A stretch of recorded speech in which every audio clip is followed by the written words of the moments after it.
Halo semuanya, perkenalkan saya Siska Musyafa Nafis dari Prodi Pendidikan Non-Formal Fakultas Ilmu Pendidikan Offering A4D Angkatan 2025. Di sini saya akan membahas tentang salah satu poin menarik yang menurut saya dari diskusi meja bundar ataupun wawancara dalam video Presiden Prabowo menjawab sebagai salah satu tugas untuk menempuh mata kuliah psikologi sosial yang diampu oleh Bapak Dr. Lasih Purwito dan juga Bapak Dr. Fadli Halim Sutasul.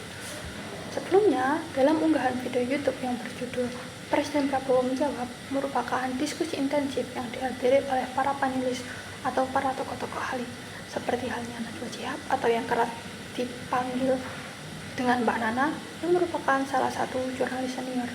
Yang kedua yaitu terdapat Mardigo Wik ataupun Busman yang merupakan pengawat dan juga pengamat ekonomi geopolitik.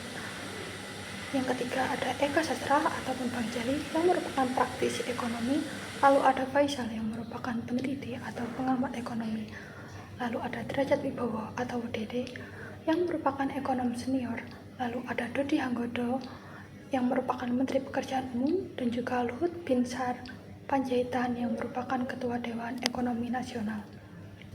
Lalu, salah satu hal yang menarik menurut saya dalam unggahan postingan tersebut adalah tentang digitalisasi pendidikan yang diungkap oleh Bapak Presiden Prabowo. Saya mau tanya mengenai yang tadi berkaitan dengan yang tadi Pak, industrialisasi dan job. Target Bapak di dalam pertumbuhan ekonomi kan 8% di akhir periode Pak. Ya. Itu tadi Bapak sudah tunjukkan bahwa ICOR kita tuh 6,3 Pak. Itu dua hal sebetulnya. Satu, kita boros Pak, ada banyak leakage, bocor. Tapi yang kedua juga itu produktivitas kita rendah Pak.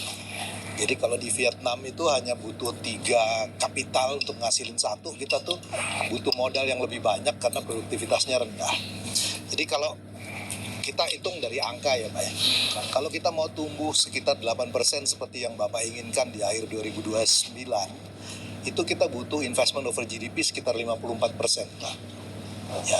Sementara tabungan kita itu hanya 35. Jadi ini hanya bisa dilakukan kalau produktivitas quality dari human capitalnya di-improve Pak.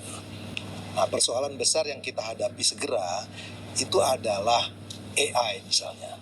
Saya melihat bahwa jenis pekerjaan yang sama itu akan tetap ada Pak. Dari cuplikan video tersebut, salah satu panelis yaitu Pak Dede menyoroti tentang rendahnya produktivitas tenaga kerja Indonesia dibandingkan dengan negara tetangga seperti Vietnam.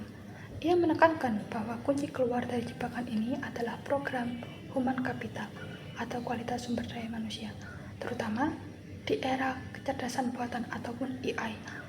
Menanggapi hal tersebut, Presiden Prabowo menegaskan bahwa ia sedang melakukan upaya habis-habisan untuk memperbaiki sistem pendidikan. Langkah ini dimulai dari perbaikan fisik sekolah secara masif dari hanya 17.000 sekolah tahun lalu menjadi 70.000 sekolah pada tahun ini dengan target 300.000 sekolah dalam 5 tahun ke depan. Namun, perbaikan fisik saja tidak cukup, akan tetapi diperlukan revolusi dalam cara belajar mengajar melalui teknologi digital. Presiden menjelaskan bahwa pemerintah telah mendistribusikan perangkat canggih yang disebut dengan Interactive Flat Panel atau IFP atau Indonesia Cerdas ke sekolah-sekolah di seluruh penjuru negeri yang diharapkan nantinya akan memiliki jangkauan yang lebih luas. Hingga saat ini sebanyak 288.831 unit telah dikirimkan, bahkan menjangkau daerah 3T, yaitu terluar, terdepan, dan juga tertinggal. Kecanggihan perangkat IFB ini bukan sekedar layar, melainkan komputer interaktif yang berisi perangkat lunak dengan kapasitas penyimpanan yang besar, memuat hampir seluruh silabus mata pelajaran.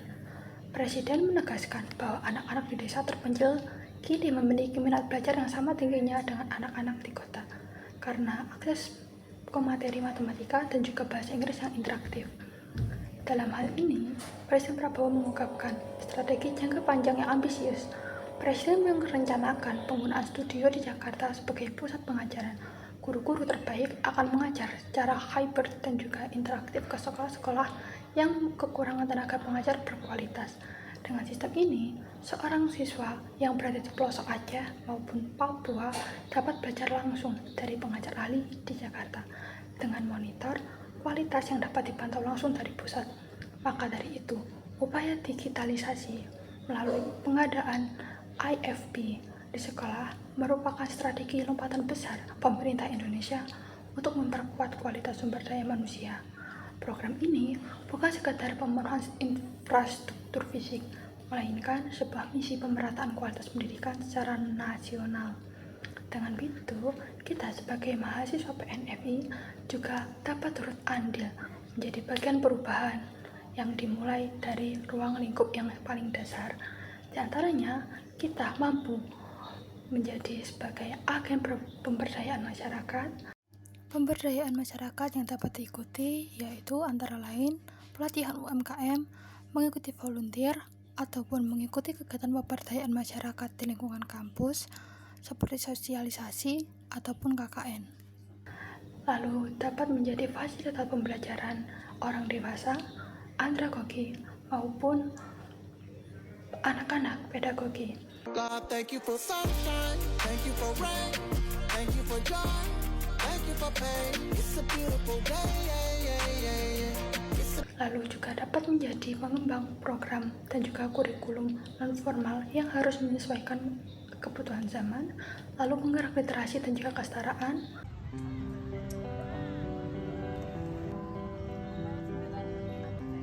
Pendamping sosial dan pendamping desa, serta sebagai konsultan pengembangan sumber daya manusia atau human capital. Mungkin cukup sudah penjelasan dari saya. Mohon maaf apabila ada kurang lebihnya. Wassalamualaikum warahmatullahi wabarakatuh.